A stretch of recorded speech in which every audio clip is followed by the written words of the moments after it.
또 하나는 이제 충동성과 과잉 운동인데요. 부모님이 아이를 양육하는 데 있어서 특히 ADHD 아이를 양육하는 데 있어서 가장 힘들어하는 부분 중에 하나입니다. 감정 조절이 안 돼요, 이 친구들이요. 쉽게 업셋이 됩니다. 그러니까 사소하게 부모님이 제한을 거는 당연한 규칙, 가정 내의 패밀리 루틴에 의해서 10시 이후에는 핸드폰을 사용하지 않고 잠자리에 들 준비를 해야 된다라고 하는 반복적이고 꾸준하게 모든 사람이 지키는 규칙에 대해서 어머니가 딱 제한을 적절하게 가하시는 거에 대해서 완전히 업셋이 돼요. 그래서 분노 폭발이 일어나거나 심지어는 그거에 대해서 공격적인 행동으로 연결되기도 합니다. 반항 공격적 행동의 이면에는 충동성의 문제가 있는 거예요. 임펄시비티라고 하는 자기의 욕구가 좌절됐을 때 그 순간적인 욕구 좌절에 대해서 견디지 못하는 게 ADHD의 두 번째 증상입니다. 그런 문제가 반복돼서 어머님들이 우울증에 걸리신 분도 많으세요. 그런 반항적 행동이 시도 때도 없이 예측 불가능하게 나오는 상황도 많거든요. 어떨 땐 얘가 좀 견디는 듯 하다가 어떨 때 컨디션이 얘가 좀 안 좋을 때는 굉장히 쉽게 업셋이 되는 거예요. 그러니까 예측 불가능한 아이들의 그런 반항적이거나 공격적인 상황들을 한 6개월, 1년 이렇게 경험하시게 되면 어머님이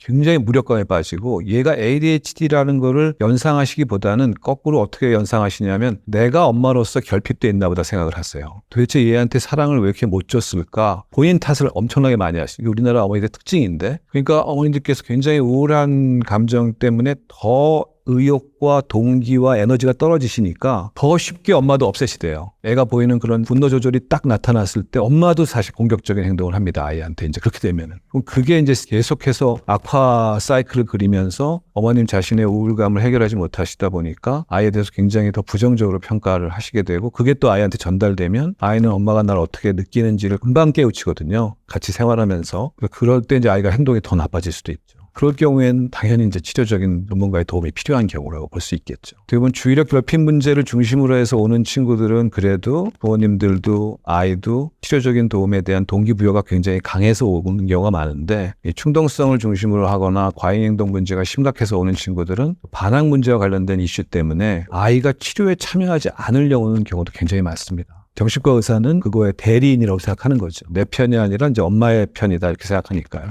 저희가 이제 하려고 노력하는 건 아이한테 아이 편이라는 걸 알려주는 게 굉장히 중요한 역할을 해요.